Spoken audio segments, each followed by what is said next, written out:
Welcome to another episode of Learning for Truth and Love. Today, our guest is Dr. Simone Soso, and I am excited for you guys to hear from her and learn from her because she's had an incredible career journey and a very unconventional journey from working in a national zoo as a kid to being in a lab. Um, and I feel like I don't want to give some away, but I feel like you should know up front, to working with just multi-million dollar grants to working with tigers and lions, which is fascinating. But I really want to spend today just talking about your journey, and especially for anyone who might want to explore unconventional STEM paths, which you have. So, Dr. Soso, why don't we begin by you introducing yourself, and just who you are and what you've done? Absolutely. Thank you for having me. Yeah, so I'm from the Washington D.C. area and I'm still here today. I feel like growing up, my parents always made sure that I was exposed to everything I could be, whether it was the arts or going to the zoo because we cut school to hang out. Those were things that my mother always made sure that I had opportunities to enjoy. Hmm. And in that, in high school, my freshman year, I found out I had to do community service hours. And so my mother said, "You don't want to just do boring hours where I mean, yeah, do hours at church, sure, but like let's switch it up." So we Hmm. were always friends of the National Zoo members Hmm. growing up. So we would attend a lot of events and my mom said, "Why don't you try to volunteer at the National Zoo?" So I said, Nice. okay. So I started off my summer of my freshman year of high school volunteering at the zoo. And in that opportunity, I got to go behind the scenes, be zoo pathologists, veterinarians, researchers, and find out what it is they did. Hmm. And I thought, "Oh, that's so cool that you're a zoo Wow. pathologist.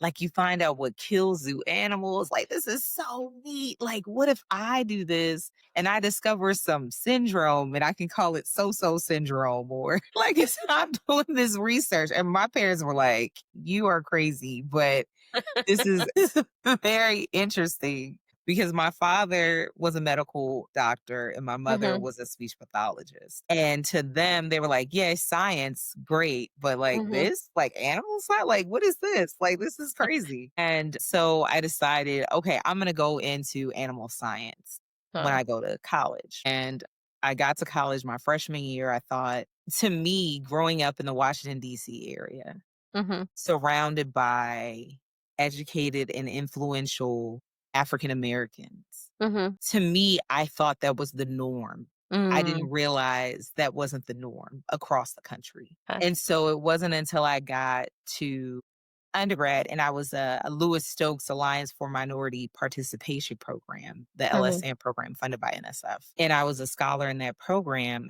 And I realized how few African Americans were entering into STEM fields. Mm. And I thought, okay, I want to do something that impacts that and changes that. Mm. So I want to continue to get degrees in research areas, but I want to support the diversity within STEM. Hmm. So I was an undergrad. I said, oh man, I'm taking reproductive physiology. This is really interesting. Okay, so I'm going to go ahead and do a master's in animal health science. Hmm. So I went from University of Maryland Eastern Shore, HBCU, to North Carolina A&T to do my master's in animal health science. Mm. And in that area, I was focusing on goat reproduction and how to support and analyze goats during their periparturient period, the period right before they give birth. So I was looking at overall goat health, how their parasite levels that tend to rise during that Hmm. period impact their number of offspring and Wow. their blood counts and looking at how it impacts the overall maternal health of goats. And I finished that degree, and it was during the recession of 2009. And I was having difficulty finding a position. Mm. And one of my friends from North Carolina A&T was doing his PhD in genetics at Iowa State University. Hmm. And he calls me and says, go ahead and get another degree. Like, And I was like, "Okay." Wait, is that because there are so few positions in animal science? I think so. I mean, Okay. it could be that, it could be, I mean, who knows if it was necessarily discrimination, but I Mm, think when you're looking in this area, when you think of animal science, you think USDA or, okay. even the National Zoo. And at that point, I realized though I loved working at the National Zoo, it was honestly the best place ever to work. I mean, Mhm. who else gets to walk past cheetahs on their way to their desk? Like, Or it's play an with yeah. amazing right. It's an amazing place to work. I love it. It's still one of my favorite places on the planet, but it doesn't pay a living wage. Mm, And I think people that love animals mhm. do that work, but they don't get paid very well for I was it. wondering about that. No, the pay is not very great. Yeah, And I could see so that. you try to figure out, can I live off of this? Or, do I have to have a roommate all my life? Yeah. So, you think about those factors. And I said, okay, well, a master's leading research projects in STEM is not likely. So maybe if I get another degree as well, like that might help me Mm, propel my career. And so I decided I'm going to switch gears and major in environmental science because mhm. that's the hot topic of the day. Hmm. So I'll switch and do that. But as I was applying to Iowa State, my advisor, the person who became my advisor, who I was writing to, Mhm. wrote me and said, "Hey, you have this animal science zoo background." Because I worked at the National Zoo for many years Mhm. throughout college and post college as an Mhm. education program coordinator before I went to graduate school. So, like, I Mhm. had many years of experience and connections within the zoo. So he was like, "Okay, you've worked at the zoo. Why don't you work on this project I have with tigers, lions, and snow leopards?" Mm. And I was like, "What?" I thought I was switching gears to environmental science. Like, and he was actually a civil engineer. So it was Hmm. really odd because people used to always say, like, "You're with a civil engineer? Why is he doing something with those animals?" The reality is the instrumentation in our lab is what glued everybody in our lab together Huh. because we were all in different majors, we were all in different areas focusing on different things, Mhm. but we used multidimensional gas chromatography, mass spectrometry, olfactometry, so Yeah. MV-PCMSO, and that was what connected all of us. Awesome. But there were people doing things on biofuels, greenhouse gas emissions, Mhm. grapes in vineyards. I mean, all kinds of projects, but we were all Mhm. in that same lab. Now, that lab you mean an undergrad or with the civil engineer after? The civil engineer for my PhD. So before I even got to Iowa State, I wrote a proposal to go to India to do research with kind of the people that founded semiochemical research with lions and tigers. So Mm. the founders of it really. Mhm. And so I went to work with them for a few months Mhm. and got the opportunity to go out into the field and work at the zoos there too, and the reserves, the animal reserves that they have there for tigers, and collect samples. But I analyzed the majority of my work when I came back because our instrumentation was top notch. Like, we were one of two universities in the country that had Mhm. that particular type of instrumentation in our lab. Wow. So that was phenomenal to get a chance to work at Iowa State in that particular. Wow. And Now go ahead. so, yeah, so I, published my data in Nature scientific reports and Mhm. different platforms and graduated from there. And then I decided, I'm trying to figure out what I want to do now because I like research, but I found myself doing more advocacy on behalf of minorities within STEM. Hmm. That's an interesting switch. Yeah, to the point that my advisor was like, "How many organizations are you on the board of? Like, what are you like, how much time are you focusing on your Wow. research in Mhm. that area? And I said, okay, well, I realized my calling was not necessarily to be in a lab, but it Mhm. was to support those that are. Mm. And so I went to kind of a meetup for Black women in STEM. Mhm. And these ladies were saying, "Oh, we're AAAS Science and Tech Policy Fellows at the Mm. National Science Foundation." And I go, Mhm. "What's that?" I've never heard of that. And so I learned about how there were a bunch of people with PhDs that were placed within the federal government, whether they were on the executive branch side, they were on the legislative, there were typically like one or two judicial fellows, but they were placed across the federal government to understand how their STEM backgrounds can help to influence policy Mm. and how policy is created. Mhm. And I said, okay. So I applied for that and they kind of mentored me and coached me through that process. And I then, the following year, was a AAAS fellow at the National Science Foundation for 2 years.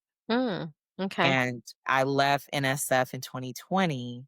And Mhm. as I was leaving, now we're in another situation where you're like, can I find a job because we're now in a pandemic? Mhm. And there were a lot of people freezing jobs and not trying to hire at that time. And I spoke with the director at NSF and I said, "Hey, I need a job." And she goes, "Hey, call up the president of an organization called QEM Oh, right. and tell him that you need a job." I was forever grateful in that moment. And Mhm. I went to work at QEM Mhm. and they focus on supporting faculty at minority serving institutions in getting federal grants primarily, Mhm. but they have other facets to their work now. They've Yeah, expanded. I remember And that. so I was grateful for that opportunity because I had never even written a grant. Though I was at a granting agency, Yeah. I had written like smaller grants, but Mhm. never, larger grants like Yeah. the ones that compete for NSF. Mhm. And that was as a graduate student. And so I was like, okay, now I'm getting an opportunity to be on the other side. And Mhm. it was amazing because I got an opportunity to get a few grants while I was at QEM. And then I decided, okay, well, because I still want to continue to learn how to support minority institutions and minority faculty as Mhm. well. But it doesn't have to be minority faculty, but as long as you're supporting the diversity within the STEM community, because Mhm. it's necessary, Yeah. um, to keep us on par with the rest of the world. Mhm. Because I want to focus on that, I said, okay, I'm going to leave QEM and go work for another company called MSRDC, Mhm. which was the MSI STEM Research and Development Consortium. Mhm. So instead of focusing on grants, MSRDC focused on contracts. Mm. So it allowed me to learn, okay, well, this is another avenue that a lot of Mm. MSIs don't participate in because they may not understand the landscape Mhm. of contracting. They Mm. also may not have the capacity within their institutions in order to gain contracts. Mhm. If your sponsor research office is not capable or equipped to handle the processing of that, it can be challenging. Mhm. So MSRDC was kind of there as a middleman to kind of Mhm. control and support the payments to the institutions, the technical management of those projects, even understanding, how do you go after your own funding using mechanisms like this. Mm. So my job was assistant director of research and workforce development. And so I managed a variety of projects that fell primarily under Department of Energy. Mm. So I dealt with a lot of solar projects and advanced manufacturing, things along those lines, Mhm. and even industrial decarbonization. And so even though I am not an expert in these things, I have come to know quite a bit about what is going on in these fields. Yeah. And Imagine. yeah, yeah. And it's very interesting because before I went to work for MSRDC, I Mhm. mean, I wouldn't have known really that much about solar energy or, those other areas, but being there, I'm like, wow, these people are really moving the needle to Uh, advance these energy efficient practices, these uh, cost effective practices that we need within society. wow. Uh, Well, I imagine a lot of that work is now disrupted. Oh yes. Yeah. Well, my organization closes doors this summer Mm, officially, and that was due to our cooperative agreement with Department of Defense that allowed us to do the work that we did not being uh-huh, renewed. mm, That was a large part of it. yep. But we had other projects that were selected to be awarded that weren't awarded because Mhm, of what is going on in the federal landscape. And I know that there are many other people that are dealing with such things because of what is going on within the mhm, federal government. And so, yeah, and so we were forced to close doors.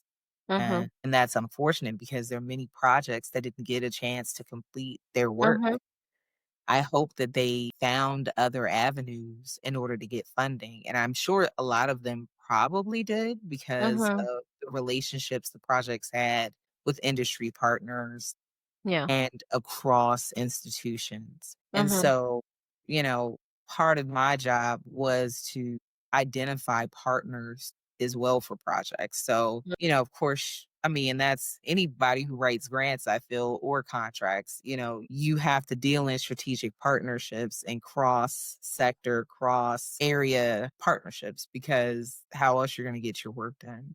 yeah.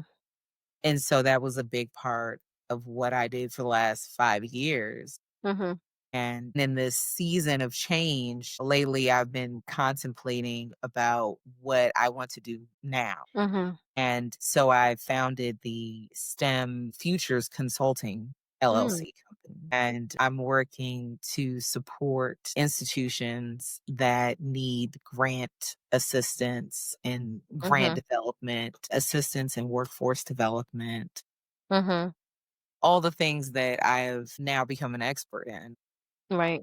you know, in strategic partnerships. And Mhm, so I've been doing that I had already been doing that. So even out external to my main job for mhm, several years now. And so I just decided, okay, well, I'm going to make an actual company out of this mhm. and extend the opportunities to others that are also interested in doing similar consulting work and lending their STEM expertise to institutions or individuals, even companies that need that kind of support. But I'm guessing you're gonna be moving away a bit from government grants, at least for now? Yeah, yeah, because I still haven't figured out the best course of action when it comes to federal grant funding You mean during this time, you don't during this necessarily. time. Right, right, During this right, time. Yeah. I know a lot of the agencies for the majority of the year were not even granting. right, So true, yeah, so looking into philanthropic spaces and right. um Well, they have to figure out the best course of action is first, right? And then absolutely. we will follow suit. I hate to say with my particular because of the work I do, focusing on exploring and using, Black lived experiences and narratives in the curricula. For years, I've been forced to consider looking elsewhere, right? And consider thinking about this. So, because I got to see, individual reactions and perspectives and opposition to the type of work I do. So I confess I'm a couple years ahead of not relying on government grants, even though the solution, which was to form my LLC, was more or less a long shot, right? And more or less something that I continue to look at and develop because of what I do. I never really expect to get that level of support. Mhm.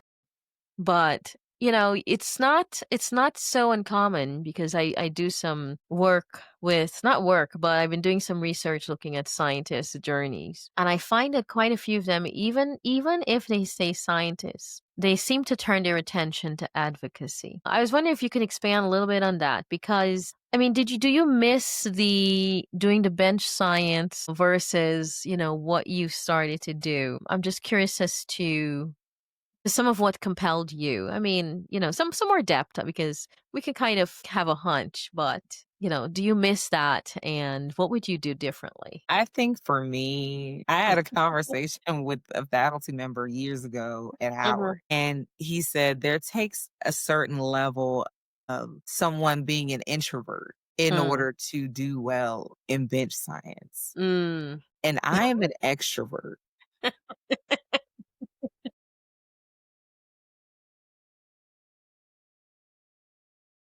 You know me quite well. I'm an extrovert, and to me, I don't mind. I love the field work aspect of it. Take Uh-huh. me to the jungles of India. Let's go to a zoo. Let's go out and collect samples. Let's do Uh, that part. But then when I have to be in a lab uh-huh. and the repetitiveness of bench work, to me, Uh-huh. it's not for me. Right. But I can support those that want to. Uh-huh. But yeah, I don't think so. I don't think I would want to return per se. Now, do you think the introvert versus extrovert portion, well, you said he was at Howard, so hopefully he had that type of camaraderie with whoever, because I always felt like the reason I switched from it was, and at the time I was at Barnard's. I remember staying hours, sometimes 6 or more, just doing organic chem lab, and I was just isolated. It was just, you Mhm. know, and I mean, now they've started admitting folks like me in cohorts there so they could be a Mhm. level of emotional support. But a lot of it, Mhm. I felt like it was just me. I Mhm. didn't have, people I felt like I was friends with, people I felt like I had camaraderie with that you can be Mhm. in the lab and even have a conversation with at a time, right? Yeah. Especially if you're the only one. Mhm. Mhm. So for me, it was the isolation that really made you feel alone and like you just did not belong. And I'd like to imagine that somewhere in those labs, there are people who have that level of camaraderie that don't mind the repetition. I mean, what are your thoughts? I agree. I will say when I was at NSF, I worked with a program called NSF Advance, Mhm. which focused on gender equity for faculty. So, generally, institutions were creating policies and programmatic efforts to support equity across faculty in STEM Mhm. areas. And so, I remember I was at an institution that will remain nameless, Mhm. and I was there, and they had an issue with the recruitment of women faculty as well as minority faculty, and then Mhm. even becoming allies to support them when they came there, right? Right. So while I was on that in one of the panels for it, someone said, "Yeah, we were gonna hire this person Mhm. and she decided not to come here because we were in a rural part of the country and she didn't want to be here. And that was the reason why she didn't come." Now, Mhm. unfortunately, because the world of minorities in STEM is so small, Yep. I knew exactly the person that he was Uh-huh. talking about. Right. And I said, I said, the reason why she did not come here is not because this is in a rural part of the country, but because there were schools that hired cohorts of faculty from her institution to come Mhm. as a collective minority unit to their school so Mhm. that they had a sense of community and camaraderie, even though they may not have necessarily known each other. Mhm. She felt like, "Okay, well, at least I'm coming with a group of people and we will have this connection in this Right. new environment." And that is why she chose to go to that other school. And they Mhm. had no clue and they just made up some answer as to why. And so Oh, that's not you, but go ahead. but and it is, and I Yeah. think that that idea, that mentality around cohorts, I think that is a really good idea. But like Right. even being a faculty member, like having that sense of community, and I'm sure of it plays a large role in whether or not people stay. Because of course I Absolutely. work with faculty all the time that left academia that work in grant development or manage grants and things of that nature Mhm. because they want to support, but they don't necessarily want to be in the classroom Yeah. or in the lab. Absolutely. Yeah. And I know the argument people are thinking, right? Have these people in cohorts, often given the perception that because they're in cohorts and because you're making this concerted effort, that it means you don't qualify. And that's often the Mhm. argument. But I know I've had conversations, which is why I hinted at it in my perspective paper, but again, it's a perspective paper. I had conversations with people where there were departments, especially think of which ones are the biggest departments that they were, even if they were Black, more qualified Black folks, Mhm. they were so used to having it be over 90% white Mhm. that they just had a hard time just letting in another Black folk, right? And so that's also why I focus on writing about the pervasive role of symbolism Mhm. and the pervasive role that that has on the individual. It's something that we don't really. I don't think haven't really seen anyone make that connection. I've had this ongoing wrestle with studying and understanding the individual and how it amounts to all of this larger group, institution, symbolic. And when I think institution, I'm not just thinking universities, right? I'm thinking companies, businesses, religion. I'm thinking of anything that has affinity that eventually forms an institution. We haven't quite really dealt with, how all of those individuals sum up. But I've been listening to the individuals for years, and many of us are listening, many of us folks like us, we listen to the individuals and we get to see how it creates the sum that drives what's going on. When you were talking about the first part about even selection of Mhm. faculty, Yeah. when I was at NSF, because I dealt with gender equity issues, we would go to a Mhm. variety of institutions, and I would be invited to some of their implicit bias trainings. Mhm. I don't think it was until I started attending those that I realized, hold on one second, I'm gonna Sure. yell at him. Okay. So sorry. Yeah, implicit bias trainings. And you learn about how people even craft position descriptions, Mhm. making things required that should be optional Mhm. and clearly removing candidates from the pool because of those descriptors. Right. We don't highlight that though. We're highlighting when it supports, you know, having a diverse faculty, but we don't highlight or attend to the fact that those descriptions are purposefully to exclude, Mhm. because it's very subtle and you have to, I'm sorry, go ahead and expand on that. No, no, and I agree. Like they were Hmm. trying to say, one of the trains, they were like, don't put that they have to have like publications in nature. They were like, you don't have to have a nature publication. Hmm. You don't, especially if you're coming from an institution that doesn't focus necessarily on publishing. Like if you're Hmm. coming from a large teaching or, let's say an R3 or a school with less emphasis necessarily on research, but more so on the teaching side. Hmm. Perhaps you didn't focus as much on your publications and especially top tier publications. Maybe you didn't, or Right. maybe you didn't have the funds to apply. But Hmm. you don't want to exclude people because of that. Hmm. And then they would have like these videos where you would have a panel of people talking and they would have two candidates before themselves, and one's a black woman and one's a white man. And they might have similar qualifications, but they'll say, but she didn't get as much funding as he did, but she has far more publications than he did. Hmm. And so they're like sitting there, and the reality is you're selecting one over the other not because of their qualifications, but because you might feel comfortable. Absolutely. You think one is more valuable. You value one more than the other, and you make your decisions based on what you value. Mhm. Go ahead. Sorry. No, no, and I agree. Hmm. I agree. I think that people need to truly consider what it is they want in a candidate. And They have, but go ahead.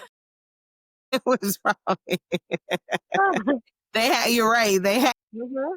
and they Yeah. go, They've "We don't truly want that." considered it, and so, because they've considered it, they can not only advocate for it, but, manipulate the other side, Mhm. especially into believing that you were fair and you thought otherwise. I'm Mm. sorry, go ahead, I need to let you No, no, I 100% agree with what you were saying, Mhm, and, albeit I've never been on, a review panel or selection committee for a faculty member, I have attended enough implicit bias trainings to understand how that plays a role mhm, in their selection. And I think, it's implicit. Like you don't even think about it. You're doing it without mhm, even recognizing that's what you're doing. Some people are, explicit in it, but there are mhm, some people that are like, "Oh, I didn't oh, okay, that makes sense. I didn't even think about that because you can see, like, the lights mhm. go off,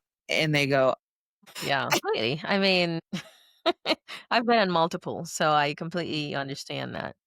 "Mhm, yeah." I think some universities require it, well, especially the ones that typically have advanced funding. Like, if that was their focus, Mhm. they have to, like, the whole university is to do Require what? required to do, like, implicit bias trainings if you're gonna serve on a selection committee of any Oh, sort. that's what you mean, okay. Yeah, and then, but I wonder how much of that will change. Do you think they're effective? Many say no. Okay. Because I guess I've thought of those trainings very differently, Mhm. over the years. Part of before I wrote my book, I've done some data collecting, mostly on reactions to those trainings, Mm. especially when they're severe, just to really understand what was going on. Those are the kind of things that I looked for when I was doing my research. I was more interested in how people were responding because for me, it said a lot. And so those trainings are very hard to do, I think, especially when you're only attending to the what, right? Mhm. Now, occasionally there have been ones where, for me at least, and again, everybody would think of it differently. I can't even say, I'm trying to remember what I've if I've been on any. I'm sure I've been in some. That's how memorable it is. How memorable they are that I don't even remember if I've been on any. But at the end of the day, I just imagine people, the bottom line does matter, right? And what you want does matter. Even though there are some people who want to do well and want to do better.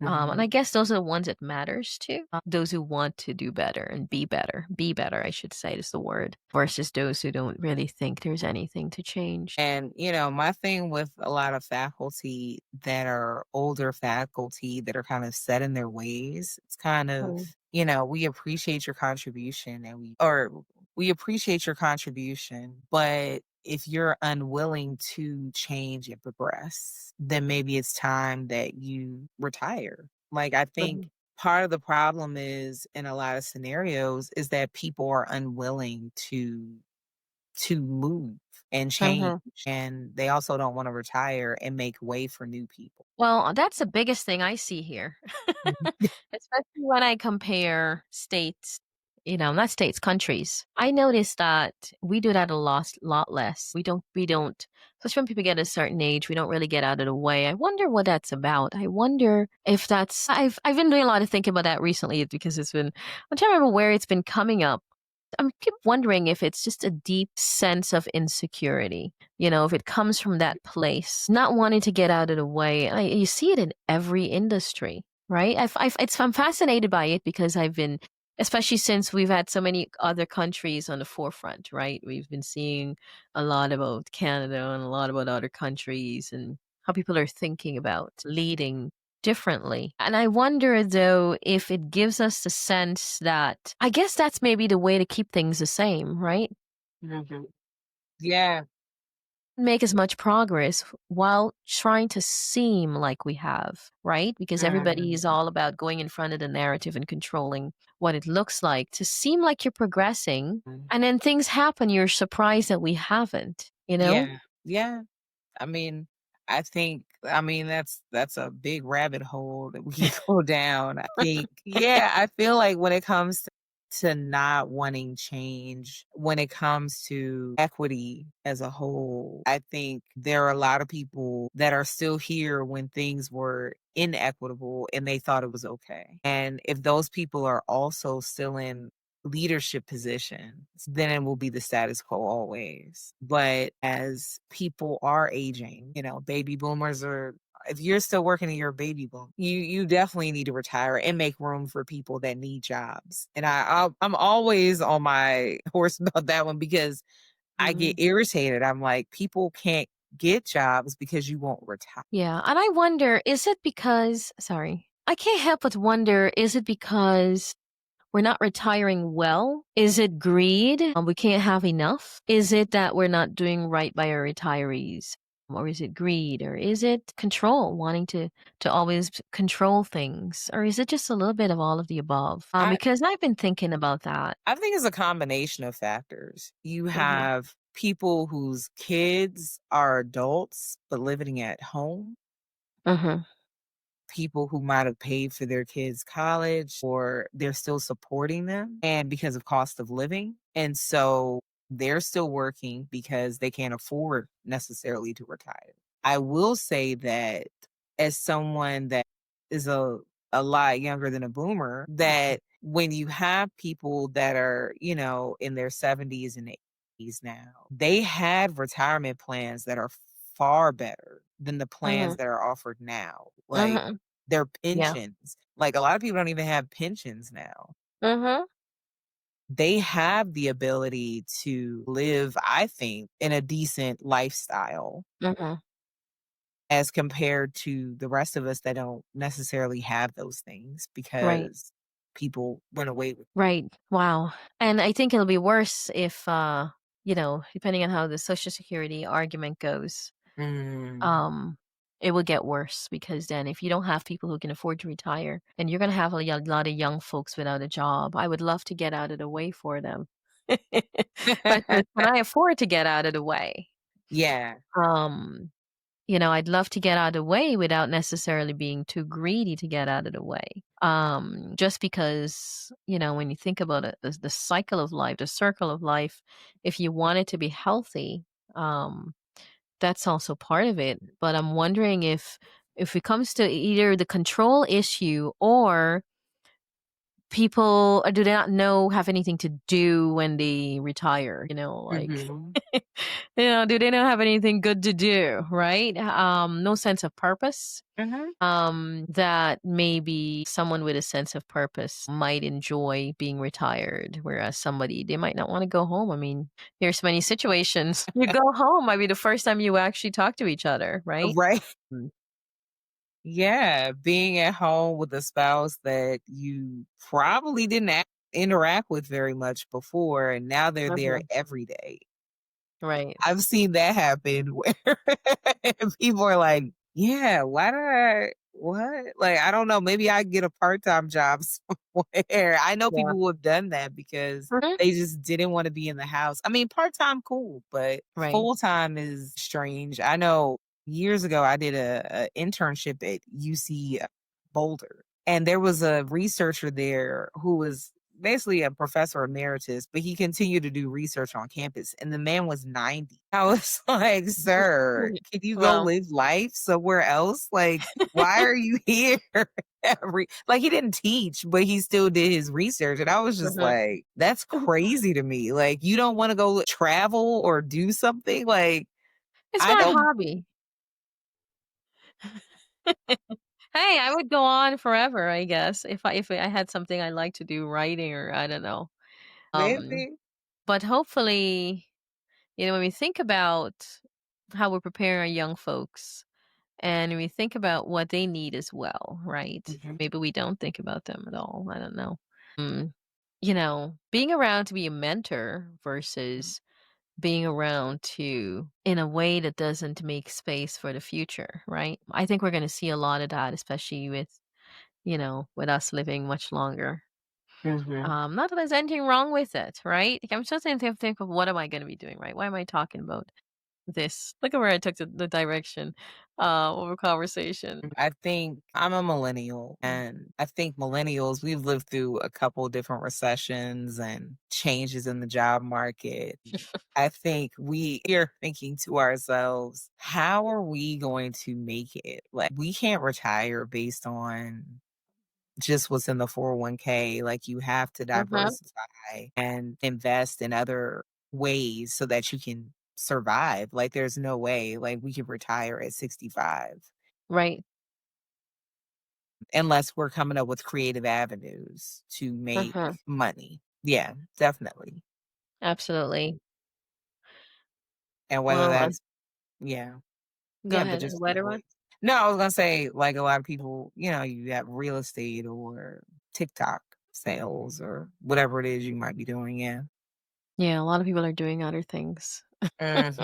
Mhm, mhm, Yeah, I've been trying to explore my options. I mean, obviously institutions do want us to get granted. mhm, It's right now it's very uncertain mhm, and you don't even know what you're getting into in terms of yeah, you don't really know you can do all that work and it's just a waste of time. right. Wow. What didn't you say that you want to? You want to leave our listeners with as I went into some directions with this conversation? Yeah, no, like, to me, I think if there's any way you wanna contact me, connect with me, please utilize LinkedIn. I'm available on that space. Hopefully, by the end of the day, I will have a website up that I will share for my new consulting company. And yeah, please connect. And I'm excited to meet with people and see what they're doing. I love to learn from other people and to see how they're pivoting in this time and the Mhm. work that they're doing so I can learn and support you in any way I can. What would you say your genius is? What's your Right. genius spot? I would say helping people, like listening and being able to come up with a solution Mm. for people's problems. And it doesn't matter what kind of problem it is, like we'll find a way, but just listening and Okay. processing. What advice would you have for someone who wants to take an unconventional path? Maybe they've been encouraged to enter into STEM. I have met students who said, my parents wanted me to go into STEM, and I don't really know why. Because it's supposed to be, prestigious and great, but they're still trying to figure it out. Yeah. What thoughts do you want to leave them with? I tell people all the time, I do many things to figure out what I want to do next. And the same can be applied to anyone. Like if you're trying to explore where you want to be and what you want to do, have informational interviews with people that have jobs that you think you might want to have. Figure out what their path was to get to where they are. And maybe carve out your own that replicates theirs. I always tell people do internships if you're a student Mhm. because there are many internships that I've done and I know other people that have done. You go, oh, yeah, nah, I don't think I want to watch ants doing ant behavior. That's, you know what I mean? You do things and you go, maybe, okay, I don't like this one as much. And so Mhm. there's nothing wrong with trying new things and it not working.